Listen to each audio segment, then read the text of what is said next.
जय महाराष्ट्र. मी प्रतीक सूर्यवंशी, महसूल सहाय्यक, रावेर तहसील जळगाव. एका नवीन अपडेटसह मी तुमच्यासमोर उपस्थित आहे. ही अपडेट शेतकऱ्यांसाठी खूप महत्त्वाची आहे. मित्रांनो, शेतकरी दरवर्षी आपल्या दोन्ही हंगामामध्ये, ते खरीप असो किंवा रब्बी असो, त्या दोन्ही हंगामामध्ये ई पीक पाहणी करत असतात. ही ई पीक पाहणी करण्याचा उद्देश हा आहे की आपल्या क्षेत्रामध्ये किती क्षेत्र कुठल्या पिकाखाली आहे हे महाराष्ट्र शासनालाही समजावं आणि शेतकऱ्यांनाही त्याचा फायदा व्हावा, यासाठी ही ई पीक पाहणी असते. अनेक शेतकऱ्यांनी आतापर्यंत ही ई पीक पाहणी करून घेतली असेल अशी आपण अपेक्षा करूयात. परंतु ज्या शेतकऱ्यांची ई पीक पाहणी राहिलेली आहे किंवा चुकून राहिलेली आहे, त्या शेतकऱ्यांसाठी ही अपडेट आलेली आहे. शेतकरी बांधवांनो, एक नवीन JR मी तुमच्यासमोर ठेवतोय. ह्या JRमध्ये आपली जी काही शेतातली ई पीक पाहणी करायची राहून गेलेली आहे त्यांच्यासाठी हा JR आहे.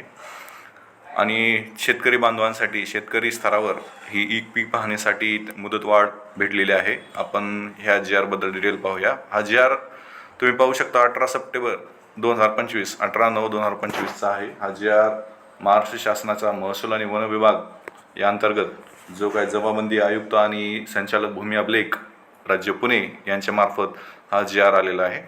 ह्याबद्दल आपण डिटेल पाहूयात.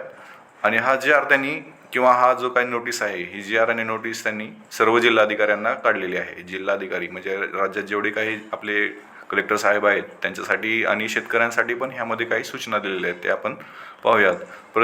आपण पाहू शकता की सर्व जिल्हाधिकाऱ्यांना हा JR त्यांनी उद्देशून काढलेला आहे. आणि ह्या JRचा विषयच आहे की खरीप हंगाम 2025 या अनुषंगाने पीक पाहणी याबाबत हा आपण विषय पण पाहू शकता. आता आपण ह्या JR बद्दल डिटेल पाहूया. हा JR काढण्याचा मुख्य उद्देश हा आहे की महाराष्ट्र राज्यामध्ये जितकं काही क्षेत्र आहे त्या क्षेत्रामध्ये संपूर्ण क्षेत्र जितकं आहे त्या क्षेत्राची जितकी ई पीक पाहणी होणं आवश्यक होतं ते त्या प्रमाणामध्ये झालेलं नाही. त्यामुळे शेतकऱ्यांची नुकसान ह्यामध्ये होऊ नये शेतकऱ्यांचं, त्यामुळे महाराष्ट्र शासनाचा जो काही महसूल आणि वन विभाग आहे त्या वन विभागानं आणखी काही दिवस वाढवून दिलेले आहेत. आपल्याला माहितीच आहे की मित्रांनो आणि शेतकरी बांधवांनो, आपण जर ई पीक पाहणी केलेली नसेल तर शासनाच्या बऱ्याचशा योजना आहेत, त्या योजनेपासून आपल्याला वंचित राहावं लागेल. जसं की शेतकऱ्यांचं नुकसान होतं, नुकसान ते पावसामुळे असू द्या, अतिवृष्टीमुळे असू द्या किंवा अनेक कारणामुळे. जर तुम्हाला ह्या विम्याचा फायदा घ्यायचा असेल तर तुमचं सुरुवातीला ई पीक पाहणी ॲपवर ई पीक पाहणी पूर्ण झालेली असायला पाहिजे. 2 नंबरचं आपल्याला महाराष्ट्र शासन किंवा भारत शासन MSP म्हणजेच हमीभाव देतं, त्या हमीभावाचा फायदा घ्यायचा असेल तर त्यासाठीही तुम्हाला आपलं जे काही क्षेत्र आहे, आपलं जे काही पीक आहे ते ई पीक पाहणी ॲपवर लावलेलं असायला पाहिजे.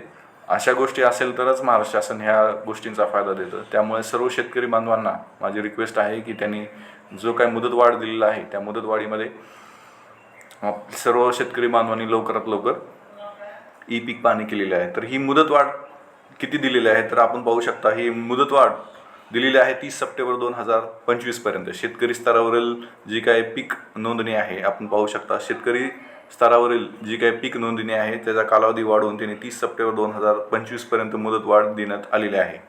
हे आपण पाहू शकता सरळ 30 सप्टेंबर 2025. त्यामुळे सर्व शेतकरी बांधवांनी जे काय ई पीक पाहणी ॲप आहे तो डाउनलोड करावा. आपल्या शेतामध्ये जाऊन जो काय आपलं पीक आहे ते पीक ह्या ई पीक पाहणीला लावावं अशी माझी सर्व बांधवांना विनंती आहे. चुकून जे काही शेतकरी राहिलेले असतील त्यांनाही माहिती द्या, त्यांनाही हा व्हिडिओ शेअर करा आणि ह्या ई पीक पाहणीचं महत्त्व त्यांनाही असू द्या.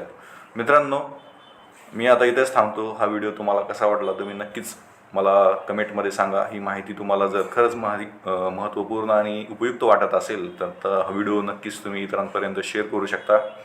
व्हिडिओ आवडला असेल तर लाईक करा. आणखीन एका नवीन अशा अपडेट्ससह मी लवकरच तुमच्यासमोर उपस्थित राहील.